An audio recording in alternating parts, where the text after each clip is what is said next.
Pode ir mais.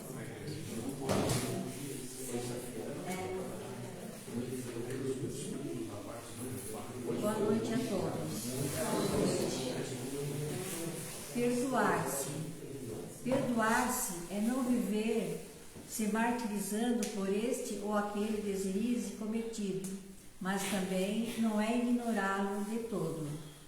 Se cometeres um erro, por mais grave venha a ser, não permitas que ele te anule ao ponto de que não tenhas forças para repará-lo.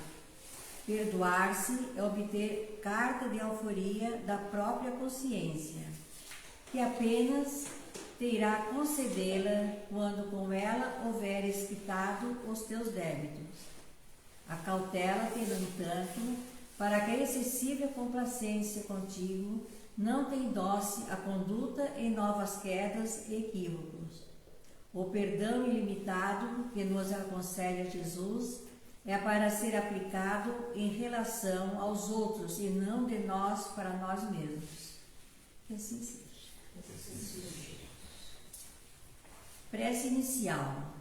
Senhor Jesus, aqui estamos mais uma vez reunidos em Teu nome, buscando através do estudo da doutrina espírita o aprendizado necessário à nossa caminhada segura na Terra.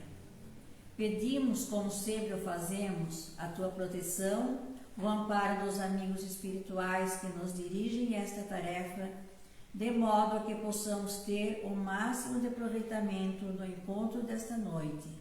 Que Deus possa abençoar todos os participantes, dando-lhes tranquilidade e equilíbrio em suas palavras. Fica conosco, Senhor, agora e sempre. Que assim seja. A exposição dessa noite será pelo nosso irmão Mike Birolo, da Casa Espírita Emmanuel de Uruçanga. Aqui eu passo.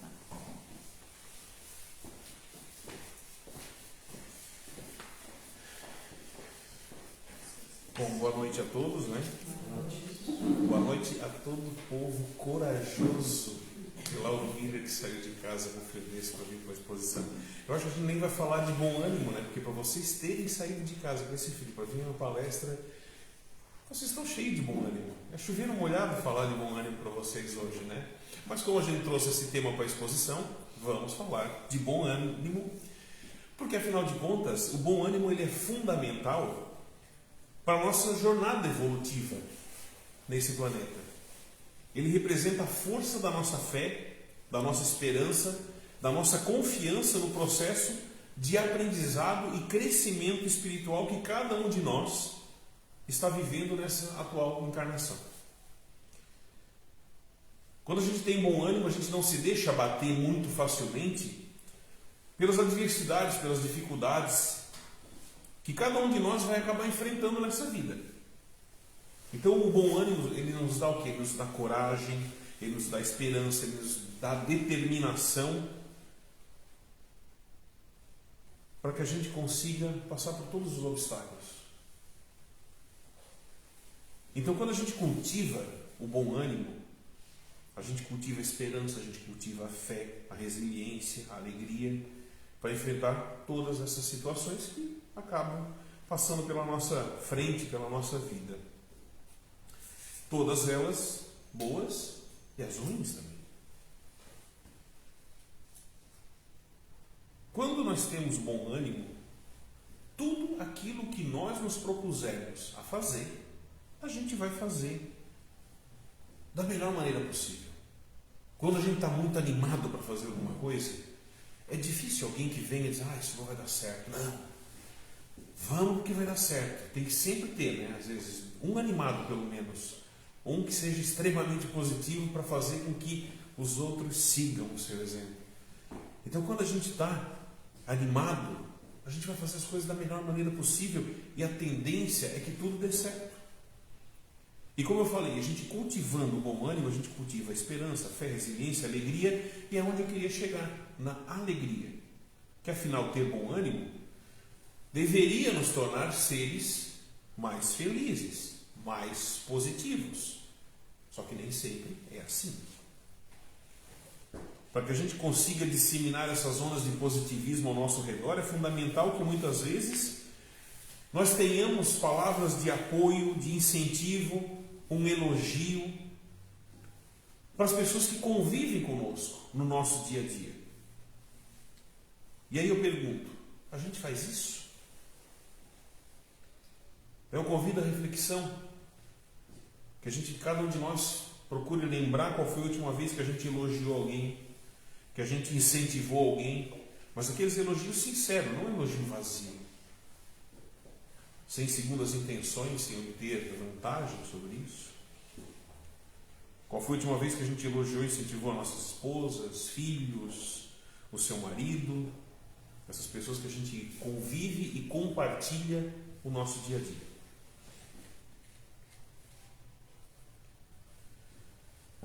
Porque muitas vezes a gente está acostumado a conviver com as pessoas que estão do nosso lado, né? A gente está acostumado.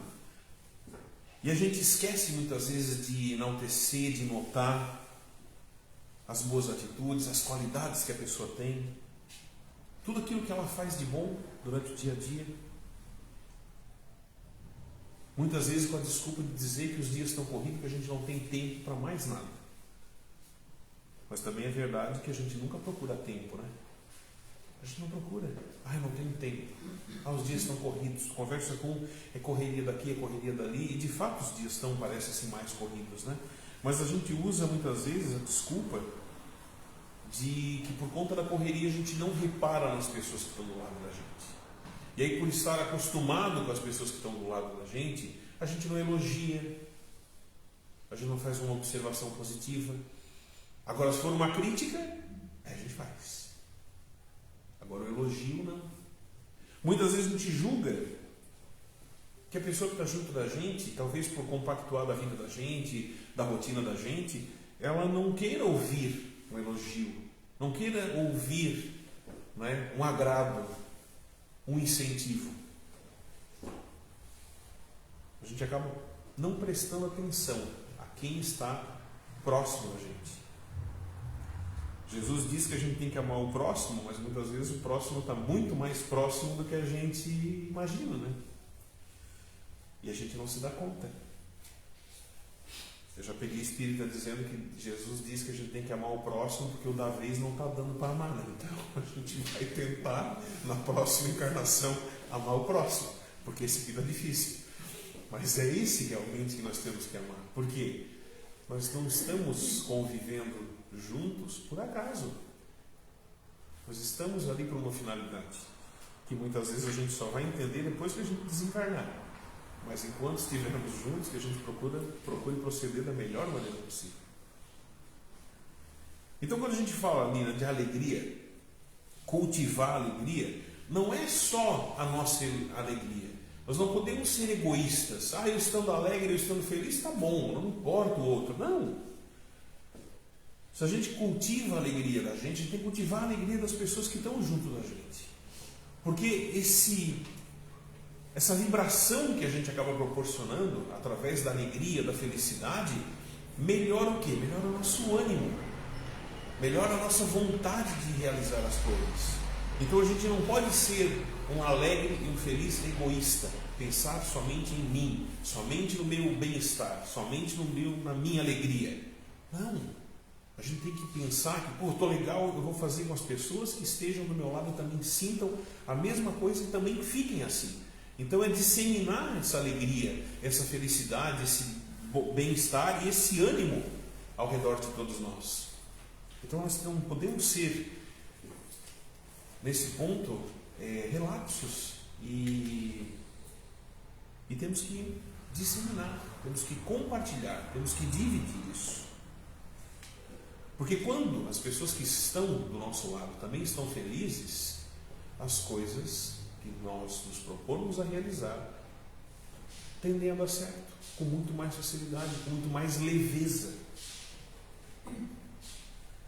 Os compromissos que a gente assume no nosso dia a dia, eles vão pouco a pouco dispersando o nosso tempo, né?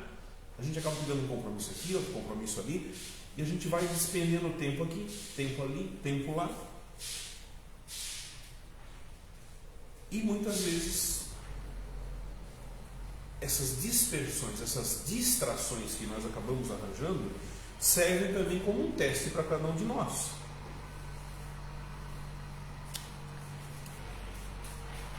Isso parece, né, mas a gente nota que acontece muito, que as pessoas que se aproximam da gente, muitas vezes, parece que elas acabam levando um pouquinho de nós, né?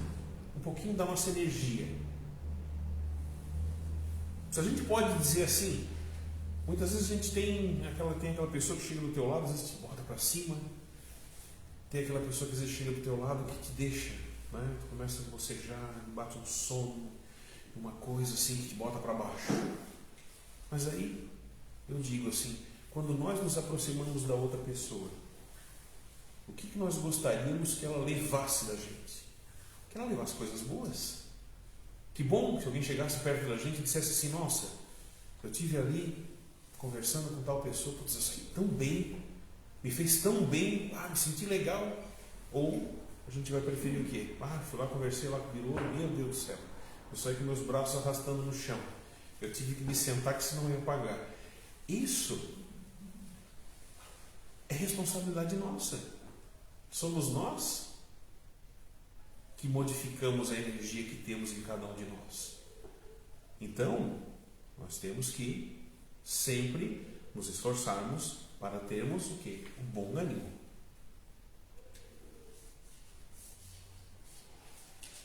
Quando a gente está, por exemplo, né, nas nossas relações sociais, seja no trabalho, na igreja, no centro espírita, um grupo de amigos, nós nos relacionamos com várias pessoas. E essas pessoas, como a gente acabou de falar, são muito diferentes de umas das outras. Todos nós somos seres únicos, diferentes, espiritualmente falando, porque organicamente nós somos feitos da mesma matéria. Mas as atitudes são diferentes, os pensamentos são diferentes. Então a energia que cada um carrega consigo é diferente. E como eu falei, que a gente convivendo, muitas vezes a gente sente aquela pessoa que parece que nos suga a energia. Se eu vou conversar e vou conviver e esse convívio está me fazendo mal, a reação mais lógica da gente é o quê? É procurar se afastar. Não está me fazendo bem, eu vou me afastar. Mas mesmo quando a gente identifica o que nos faz mal, mesmo assim a gente não consegue se afastar. Muitas vezes a gente não consegue se afastar. Por quê? Em nome do bom convívio e sociedade, a gente acaba fazendo algumas concessões e tentar conviver em harmonia. Nós temos uma casa espírita, nós temos pessoas diferentes. Isso não é exclusividade de outras religiões, de outros grupos, não. Dentro dos espíritas nós também temos pessoas que são muito para cima e as pessoas que são, vou fazer, não deixa nem de falar, não faz, não vai dar certo.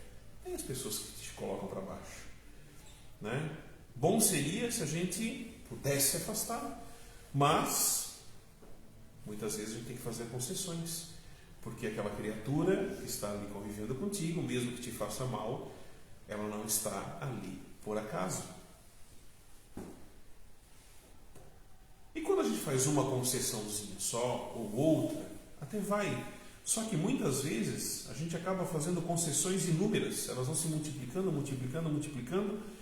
a ponto de acabar fazendo uma transformação no íntimo da gente. E não transformações pequenas. Dependendo da intensidade do passar do tempo e do tipo de convivência que a gente tem, a gente se transforma a um ponto de não se reconhecer mais. É como se a gente tivesse que se esconder por trás de algumas máscaras para conseguir se relacionar bem com todos e em todos os lugares. E quando chegar ao nível de nós não nos reconhecermos mais, aí está um sinal de alerta para a gente tomar uma atitude, se livrar das máscaras que a gente carrega e corrigir o nosso rumo na nossa caminhada. Mesmo que tomar essa atitude cause desconforto. Mesmo que cause desconforto.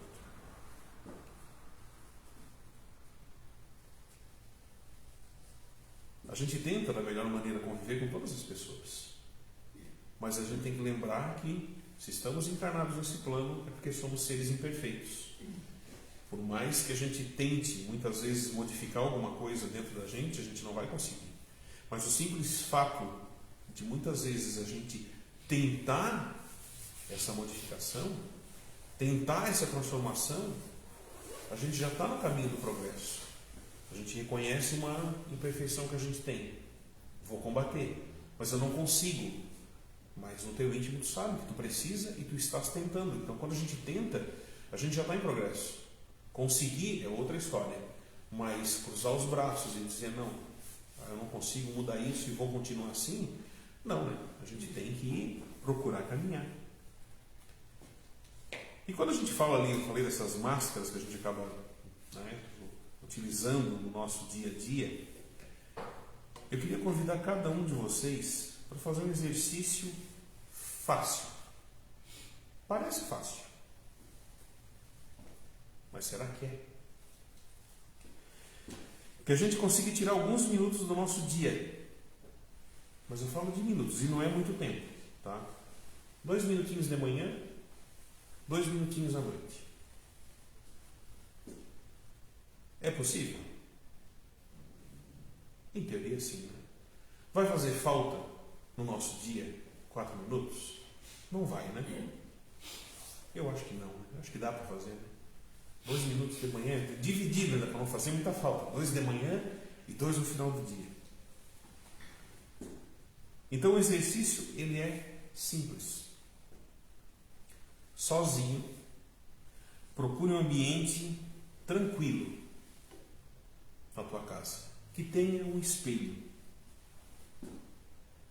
E fique de frente a esse espelho, te encarando, olho no olho, por 2 minutos de manhã e por 2 minutos à noite. Olhos nos olhos. Você sozinho. Você e você. Aí eu pergunto, nós conseguimos nos encarar 2 minutos, olhos nos olhos, frente ao espelho? Eu já ouvi de espírita, tá? Dizendo que não dá. Ouvi até uns dizendo assim, ai, não dá, porque o botox está vencendo. Ai, eu tenho que pintar o cabelo. Ai, eu já falo, meus cabelos estão indo embora, né? Então a pessoa começa a dizer, não dá, pelo amor de Deus. Eu falei, calma, gente, calma, vamos fazer diferente. Diminui o tamanho do espelho. Não precisa ser um espelho tão grande. Quando tu pega um espelho tão grande, tu faz o quê? Tu tem inúmeras distrações. Quando tu olha, tipo aquela foto 3x4 que a gente olhava e dizia, meu Deus, parece que eles mandam a gente não sorrir, porque se a gente fizer algum crime, está lá, culpado. Que é a cara que a gente tem na foto 3x4, porque a gente é culpado, né? Então eu falei, diminui o tamanho do espelho. Porque tudo que tu olha além de ti mesmo na nossa vida é distração. Tudo é distração. A gente olha tudo o que nos distrai e que não modifica o nosso íntimo. Quando tu tem que te olhar nos olhos, tu esquece o resto. E quando tu olha mais abrangente, eu quero mudar o mundo, porque os políticos, porque a minha cidade, porque isso é olhar no espelho grande. A gente se abstrai, a gente se distrai, a gente dissipa a nossa atenção. Então quando a gente tem que olhar para dentro da gente tem que focar aqui, olhos nos olhos. Então veja assim, ouvindo de espíritas, a dificuldade que é para eu falar, engordei um pouquinho, aí tem que pintar o cabelo, aí isso aí uma ruga, um botox. Quando a gente faz isso, ouvindo de espíritas, que não é difícil, que não é fácil, né? Desculpe, tu imagina para uma pessoa que não tem talvez nenhum conhecimento da doutrina, que, né? Se tu falar isso para ela vai dizer, não, isso é bobagem, né? Eu estou bem assim. Mas a gente tem que fazer esse mergulho no íntimo da gente. A gente só faz quando a gente se olha realmente nos olhos, né? A gente começa a aprofundar, começa a olhar, 10 segundos vai, aí tu começa a ver, meu Deus, o que eu fiz ontem. Aí tu começa os questionamentos, quando tu começa a te olhar, e tu começa a desviar o olhar de ti mesmo, porque tu não consegue te encarar muitas vezes. Então é um exercício interessante da gente fazer. O objetivo é olhar para dentro, mas muitas vezes o quê? A nossa vaidade, o nosso orgulho, não deixa que a gente olhe para o nosso íntimo. Porque o que nós precisamos promover de mudança está onde? Está no nosso íntimo. Está lá dentro, escondidinho, embaixo de pedras, dentro de caixas, dentro da gente. E é ali que a gente tem que promover a mudança. E outra questão é quando a gente se dedica ao tempo de se encarar no espelho, por exemplo, de manhã e pela noite, você se depara com duas coisas. As esperanças e oportunidades de um dia que está começando e muitas vezes as decepções quando a gente chega no final do dia e a gente não consegue realizar tudo aquilo que nós nos propomos pela manhã. Então a gente, quando se olha no espelho pela manhã, a gente está cheio de ânimo, cheio de vontade, cheio de planos. E a gente se compromete olhando, né? Eu vou fazer. Aí quando chega a noite, chega lá meio encabulhado, eu não consegui, né? Não deu. Então a gente tem que fazer esse exercício. Por quê? Porque senão a gente acaba acumulando dentro da gente muito entulho, se eu posso assim dizer, entulho espiritual, que não nos serve para absolutamente nada.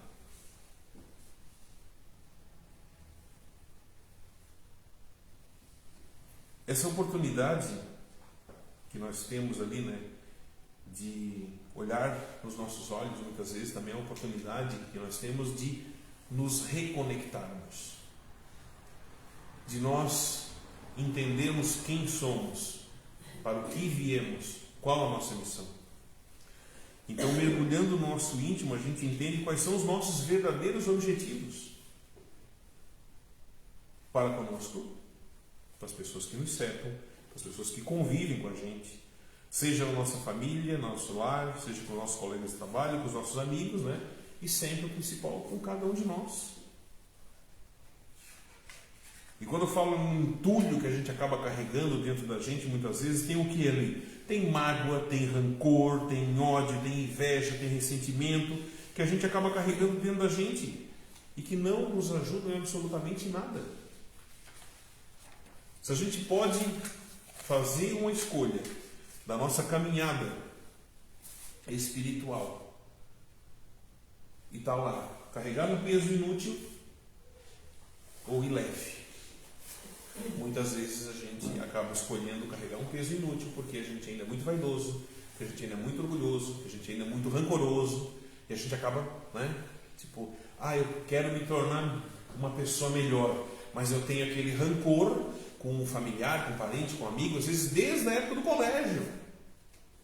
Sem falar o que a gente traz de outras encarnações ainda, falando só da encarnação atual. Então muitas vezes a gente acaba se prendendo, a gente joga uma âncora no passado, a gente joga uma âncora naquilo que nos fez mal naquele momento, e quando a gente acha que a gente está indo, quando a gente vê alguma coisa segura, a gente é aquela âncora que está prendendo a gente lá, naquelas reminiscências do passado, naqueles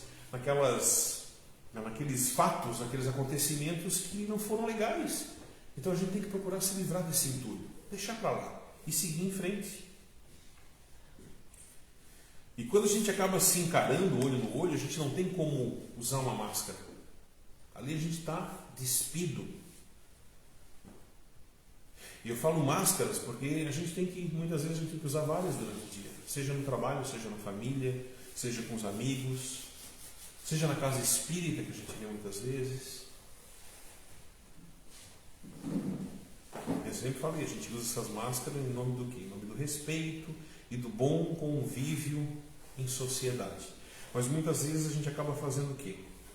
Escondendo quem nós somos de verdade. E o que gostaríamos de ter falado naquele momento. Ou de que maneira nós gostaríamos de ter agido naquele momento. E a gente precisa promover essa mudança em nós mesmos, sabendo que toda mudança gera transtornos, dores e até sofrimento.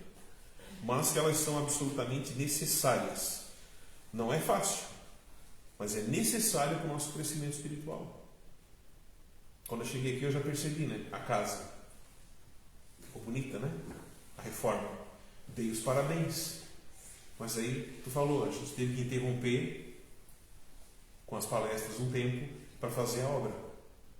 Porque toda mudança, e a obra é uma mudança, ela gera o quê? Ela gera desconforto. Ela gera transtorno. Quando a gente fala de uma casa, de umas paredes aqui, né, já gera esse transtorno, já gera isso. Imagina quando a gente quer promover uma mudança dentro da gente. E se vocês quisessem, né, e dessem, por exemplo, vocês poderiam ter transportado o centro, por exemplo, a outro lugar para fazer uma palestra. Daria, né? Como é que eu me transporto para outro lugar quando eu quero me mudar? Não dá. Tu tens que conviver contigo. E essa mudança, ela vai te fazer sofrer, ela vai te trazer dor, mas ela é necessária para te modificar. É necessário. A gente não veio para sofrer tanto. A gente veio para sofrer, a gente sabe. A gente está aqui não por acaso. Mas que a gente procure, né? Tem o bem e o mal sofrer, então vamos optar pelo bem sofrer. Encarar. Sofrimento está aí, tem que encarar da melhor maneira possível. Como é que tu faz isso? Te modificando o pensamento, modificando a atitude. É isso que a gente tem que fazer. Então, uma vez que a gente está ali, se encarou nos olhos, começamos a nos reconectar, a gente passa a observar e valorizar cada vez mais todas as pessoas que passam pelo nosso caminho. E eu falo as pessoas que passam pelo nosso caminho porque várias pessoas cruzam o nosso caminho. Não só durante o dia, mas nas nossas vidas. Agora, quem permanece conosco são as que nós escolhemos. Muitas vezes o quê? Por afinidade. Então, quando nós nos reconectamos, quando nós, digamos assim, eu preciso dar um passo atrás, eu preciso repensar atitudes, eu preciso repensar as minhas ideias, eu preciso me modificar.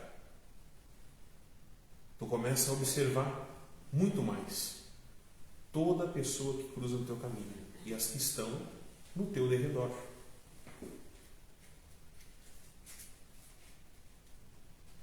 E quando nós começamos a observar essas pessoas que estão do nosso lado, nós começamos a enxergar aquilo que muitas vezes a gente acaba deixando de lado, que são as qualidades da pessoa ou das pessoas, né?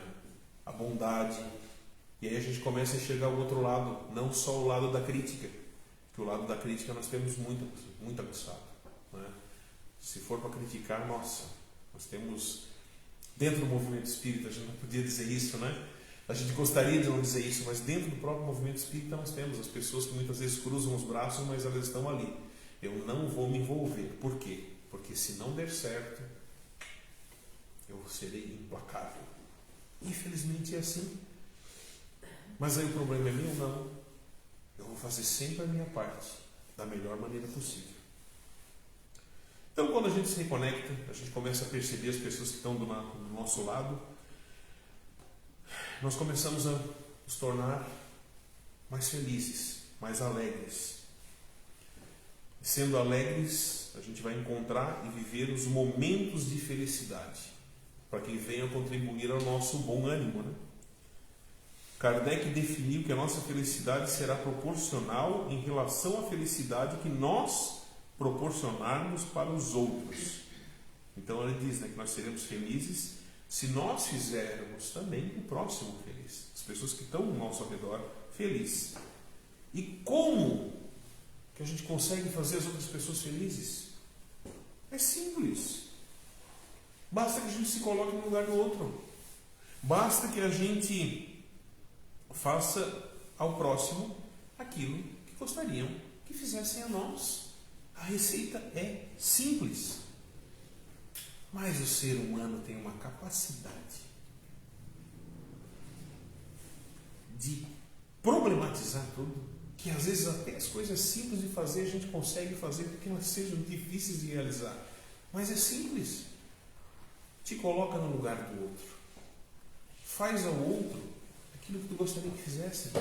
Te dirige ao outro da maneira que gostariam que se dirigissem a ti. Infelizmente a nova geração, assim, parece que tem umas palavras que eles não ensinaram, que é o com licença, o obrigado, por favor, né? Não existe. Então, a própria maneira que a gente se dirige às pessoas que estão conosco faz com que o dia da pessoa seja bom ou não. Nós somos para disseminar ondas de positivismo, né? Pô, eu levo meus alunos, trabalho no transporte escolar.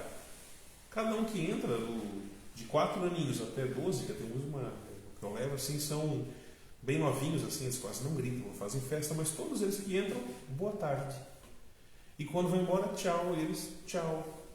Que pelo menos tu começa ali, né? Tipo, eu dou boa tarde, se não responde, não é o meu problema, mas todos eles são, digamos, eles entram na onda ali também, né? Então, às vezes, um simples bom dia que tu dá para uma pessoa que tu encontra na rua.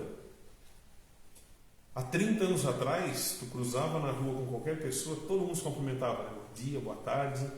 Hoje, se tu fala bom dia, boa tarde para alguém, a pessoa chega a parar. É comigo, será? Porque não se tem mais o hábito. E às vezes um bom dia para aquela pessoa que acordou, passou por uns problemas já de manhã cedo. Né? Às vezes o bom dia muda o dia da pessoa. As nossas atitudes, elas provocam mudanças, né? E às vezes a gente acha que tem que fazer uma coisa muito absurda. Não, um sorriso, um bom dia, um até logo, um vai com Deus. Isso já modifica coisas simples que muitas vezes a gente acaba deixando de lado.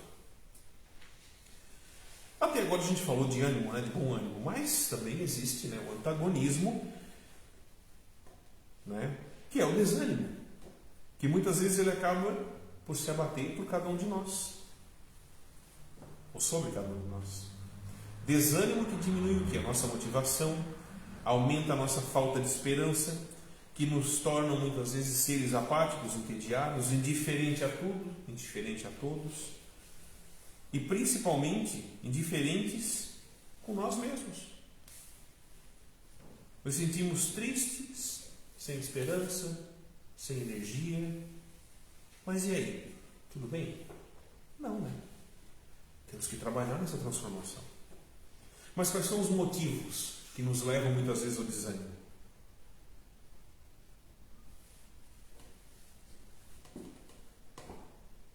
Primeiro, a gente tem que redobrar a nossa vigilância. Sempre que nós sentimos que o desânimo ou a tristeza venham bater nossas portas. Identificar quais são os gatilhos que possam ter nos levado ao desânimo é o primeiro passo.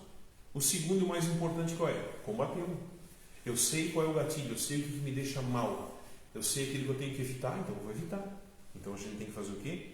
Combater as nossas causas do desânimo. Porque quando a gente não identifica quais são as nossas causas, quando a gente não entende quais são as causas do desânimo, quando a gente não supera, o desânimo pode nos levar a problemas físicos, né? Problemas de saúde, problemas mentais, problemas espirituais, tais como vários transtornos, né? Transtornos de ansiedade, transtorno alimentar, esquizofrenia, borderline e até mesmo a depressão.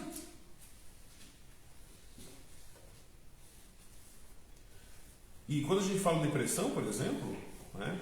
O desânimo é o quê? Uma tristeza que a gente acaba sentindo, né? A falta de vontade, e a gente acaba se isolando, e muitas vezes quando a gente percebe, a gente às vezes muitas vezes não percebe, a gente já está deprimido. E quando a gente não procura auxílio, e aí auxílio entenda-se médico, espiritual, porque ambos andam junto, a obsessão ela pode evoluir. A obsessão ela começa simples, ela começa tranquilinha, mas daqui a pouco ela vai uma fascinação, uma subjugação, chegando a casos de possessão. Quando não entendida, quando não identificada e principalmente quando não tratada. E como a gente combate definitivamente o desânimo? Sem dúvida é fortalecer a nossa fé em Deus. A nossa fé, quando Jesus usou o exemplo do grão de mostarda, vocês pensam que de lá para cá a nossa fé aumentou, estagnou ou diminuiu? Nós ainda somos seres, infelizmente, de pouca fé. Infelizmente, nós temos todos os exemplos que Jesus nos deixou. Nós temos o Evangelho, ou seja, nós temos a doutrina de Jesus, os ensinamentos de Jesus sobre a luz da doutrina espírita, que nos esclarece muitas coisas que até então a gente não tinha conhecimento. Mas ainda nós não descobrimos como potencializar a nossa fé. A gente reza muitas vezes, pede um auxílio e o auxílio não vem. Eu acho que a minha reza não está boa, não está forte, vou ter que fortalecer alguma coisa. Mas nós ainda não acreditamos no poder que uma oração tem. A gente faz o atendimento fraterno na casa e tu começa a conversar com a pessoa, tal. Ela vai soltando alguma coisa ali e tal, e tu chega e pergunta, né? Tu faz oração? Não faço. Por quê? Ah, porque eu não consigo. Como não consegue? Eu falo, tu chegar de manhã cedo, acordar e agradecer, dizer assim, pô meu, me dá uma mão aí. Ontem foi puxado pra caramba, dá uma aliviada. Se isso for feito com o teu coração, tu já está fazendo uma oração. As pessoas acham que tem que se prostrar e toda uma ritualística na hora de fazer uma oração. A gente pode fazer várias orações durante o dia sem rezar um Pai Nosso se quiser, né? Sem precisar rezar um Pai Nosso. Basta que a gente tenha isso emanando do nosso coração, né? Então, quando a gente começa a conversar, as pessoas, não, eu não rezo. Eu disse, pô, mas como é que tu acredita em Deus? Como é que tu diz que tem fé e tu não faz oração? Tu conversa com o Espírito e daí, tal, você está passando por um problema, aí tu vem, tá fazendo evangelho no lar? Não. E aí? Tu não faz a tua parte. E aí tu quer que as coisas deem certo. Então tu faz a tua parte, faz o evangelho no lar, faz oração, agradece. O pneu do carro furou, agradece. A gente, às vezes, acontece alguma coisa com a gente vai lá e diz, por que comigo, né? Eu sou tão bom, eu sou espírita. O pneu do carro dos outros pode furar, os outros podem perder o emprego, mas eu não, porque eu sou espírita. Tem gente que acha que ser espírita a gente não vai sofrer, né? Não, nós vamos sofrer também. A diferença é que, sendo espírita e conhecendo um pouquinho da doutrina, a gente encara o sofrimento de uma maneira diferente. A gente vai sofrer, mas sabendo que aquele sofrimento tem um objetivo. E aí, quando a gente sabe que não é por acaso, a gente junta forças, se enche de bom ânimo e encara os desafios, não é? Então, quando a gente tem que fortalecer a nossa fé em Deus, não é? Buscar ajuda divina e além da profissional, claro. Ninguém vai chegar aqui e vai dizer assim, eu estou depressivo, fui no médico, o médico me deu um tratamento, joga fora. Não. Tu vai fazer o tratamento médico e vai fazer o tratamento espiritual. Como se combate o desânimo? Fazendo bem.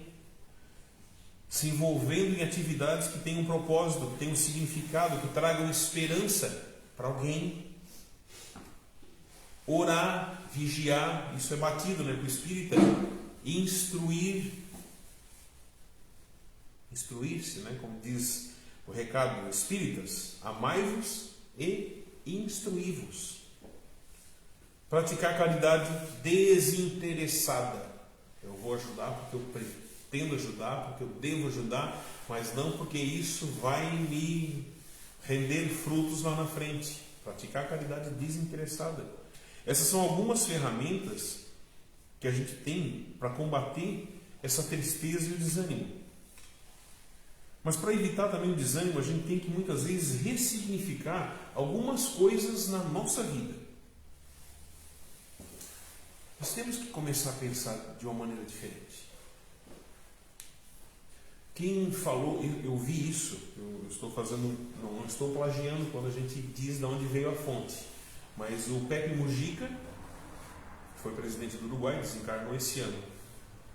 Eu vi o Pepe Mujica, né, numa reportagem, um documentário lá, e teve uma fala dele que me fez refletir. Ele falou assim, que a hora que as pessoas começarem a parar de pensar que o materialismo que a gente tem, essa busca, né, por ter e não pelo ser, quando as pessoas pararem para pensar que tudo aquilo que tu compra, tu não paga com dinheiro, mas que tu paga com tempo de vida, tu começa a pensar de uma maneira diferente. tu começa a ressignificar a tua vida. Vou dar um exemplo prático. Vamos supor que uma pessoa ganhe, fazer uma conta redonda, 3 mil reais por mês, certo? Ganha 3 mil reais por mês. São 30 dias trabalhados, vamos botar que dá 100 reais por dia. Uma conta, né, que a gente coloca ali. Aí ela resolveu comprar um carrinho, por exemplo. Vou comprar um carro. Ah, eu vou lá, quanto é que é a prestação? 1.000 reais por mês. Ah, ok, eu vou pagar, vou comprar. A gente age muito no impulso. Tanto que existem cláusulas que dizem no arrependimento da compra, né? Você diz, me arrependi, tu vai lá e desfaz o negócio, ok. Por quê? Porque nós somos muito dados a agir por impulso. Aí tu vai lá, 1.000 reais. Saiu, daqui a pouco começa a pensar, meu Deus. Agora, se o vendedor dessa loja chegasse para ti e dissesse o seguinte, olha, esse carro tu vai pagar, tu não vai pagar 1.000 reais. Tu vai me dar 10 dias da tua vida por mês, por 5 anos. Dos 30 dias que tu viver, 10 dias, que é o teu trabalho, 10 dias para ganhar esse dinheiro, tu vai dar para mim e tu vai sair com o carro daqui. Por 5 anos. 5 anos passa rapidinho. Aí quando a gente começa a pensar nesse tempo que a gente teria que dar para ter alguma coisa que às vezes a gente precisa, mas muitas das vezes a gente não precisa. Quando a gente começa a botar esse tempo, né, em vida, os 10 dias que tu tem que trabalhar para conseguir chegar lá e entregar, tu começa a ressignificar a tua vida dizendo assim, opa, tem alguma coisa errada, né? Eu acho que eu não posso me comprometer tanto. Então isso é uma maneira de a gente ressignificar a nossa vida.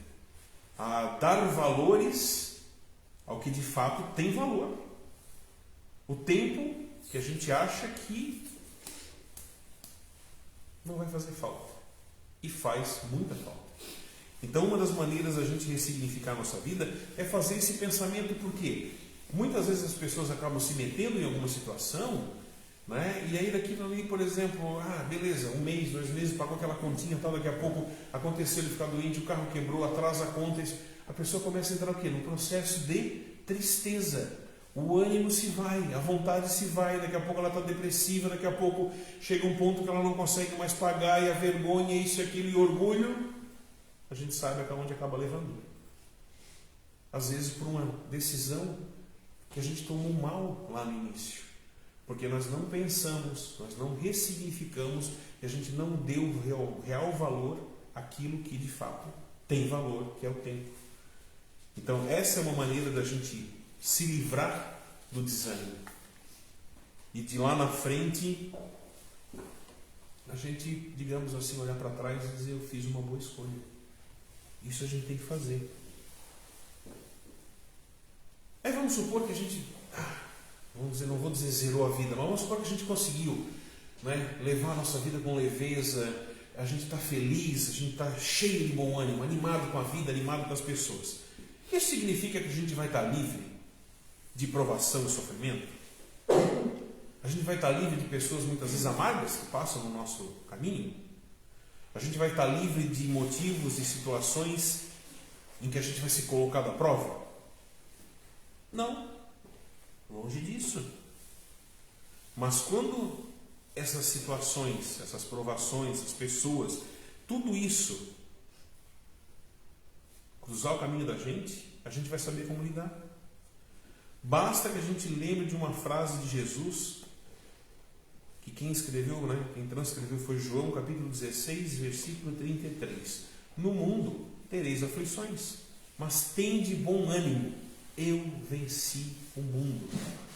Jesus já exalta, e mesmo que tu passe por dificuldades, mesmo que tu passe por aflições, tenha calma, tenha fé, tenha bom ânimo. Ele já cita o bom ânimo lá atrás. Eu venci o mundo.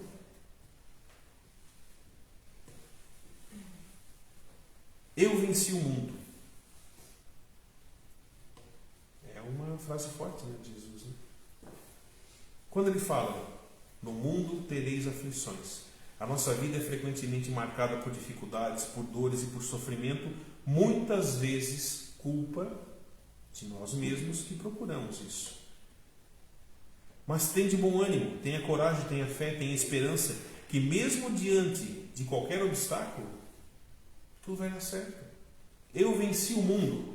Quando as coisas estiverem difíceis, Jesus diz o quê? Creia em mim que venci a morte e as tentações. Confie em mim, apoie-se em mim, que tudo vai dar certo.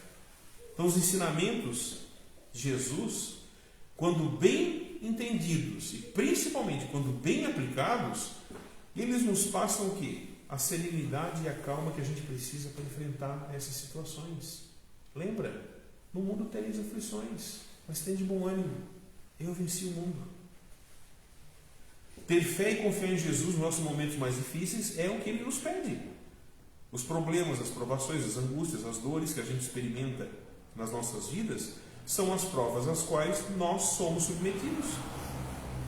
E por que a gente é submetido a provas? Para saber se a gente está no caminho certo, se a gente está evoluindo.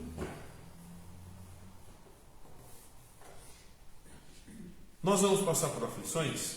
Sim, vamos.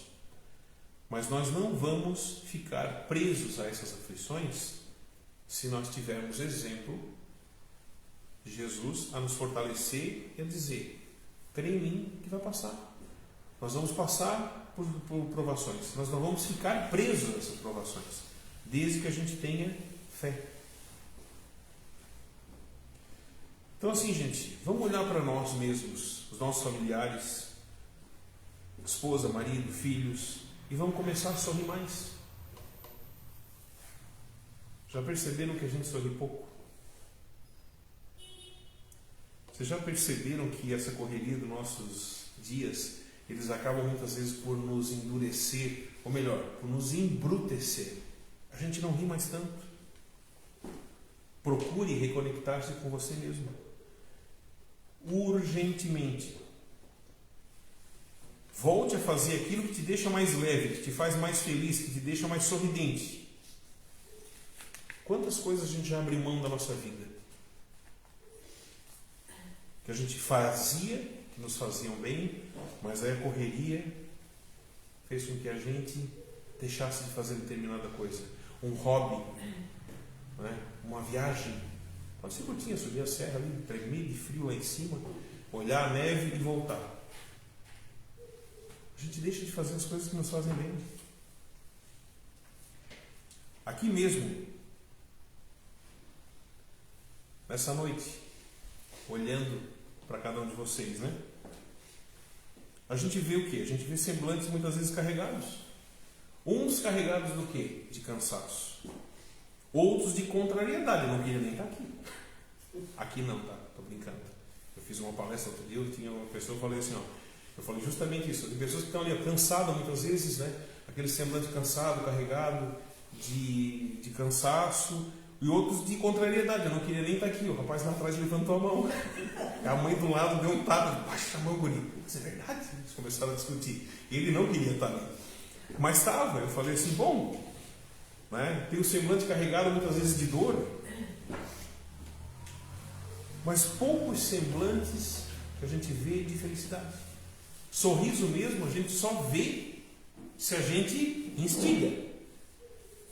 Aí eu fiz uma palestra numa casa lá e disse assim, ó, a gente sempre fala, né, a gente sempre ouve contar na doutrina espírita, e a gente vem para a doutrina por dois motivos, né? Ou pelo amor ou pela dor. Aí quando tu olha e diz assim, meu Deus, veio todo mundo pela dor. E ninguém está sorrindo. A gente ainda tem, infelizmente, esse estigma, a gente pode dizer, que as pessoas quando procuram a casa espírita, elas vêm por sofrimento, e realmente elas vêm por dor. Perdi um ente querido, morreu semana passada, desencarnou semana passada, mas eu vou lá no centro espírita e com certeza eu quero uma carta, eu quero falar com ele. Então as pessoas vêm com dor. Então quando alguém vem para a casa espírita, automaticamente as pessoas imaginam o quê? Um local de dor e sofrimento, né? E aí o que a gente quer presenciando? Todo mundo triste, meu Deus, veio todo mundo pela dor, o que nós vamos fazer? Então a gente tem que ter bom ânimo, gente, a gente tem que respirar. Está pesado? Beleza, mas respira. Tenha fé, tenha coragem. É o que a gente precisa fazer. Se nós estamos aqui nessa noite, então vamos aproveitar o que a gente falou nessa noite para refletir. que de uma maneira ou de outra, as palavras que a gente trouxe aqui, elas possam seguir para motivar cada um de nós para esse mergulho dentro de si mesmo. Que a gente consiga nesse mergulho identificar aquilo que não nos faz bem e botar lá na caçamba de entulho. Faz uma vaquinha, contrata mais gente, de repente usa aluga uma caçamba só, uma larga aquilo ali. E segue com a tua vida com mais leveza, com mais bom ânimo. No que depender o quê? Da doutrina espírita, da casa espírita, dos seus trabalhadores, todos vão estar aqui de braços abertos, de portas abertas, para acolher quem quiser e quem precisar de auxílio. De quem quiser buscar o quê? Conhecimento sobre os ensinos de Jesus, sob a luz da doutrina espírita. E não tenha receio de procurar ajuda caso precise. Buscar o auxílio, buscar ajuda a tempo, vai poupar você e as pessoas que você ama de passar por sofrimento muitas vezes evitáveis. Procurar ajuda. Não estou legal, vou procurar ajuda. Seja na casa espírita, seja no médico, seja na minha igreja. Mas vai procurar ajuda. Não está legal, pede ajuda. É tão bom evitar o sofrimento, e às vezes está nas nossas mãos que a gente faça, digamos, esse exercício de evitar esse sofrimento. Então, meus irmãos, eu me alonguei demais, peço desculpa, né? Cheguei ao final, eu digo que a gente tenha bom ânimo na nossa caminhada daqui para frente, que a gente consiga, né, respirar, pensar, contar, se animar e seguir em frente com a nossa caminhada. E que a paz do Divino Mestre esteja sempre nos nossos corações. Obrigado e que assim seja.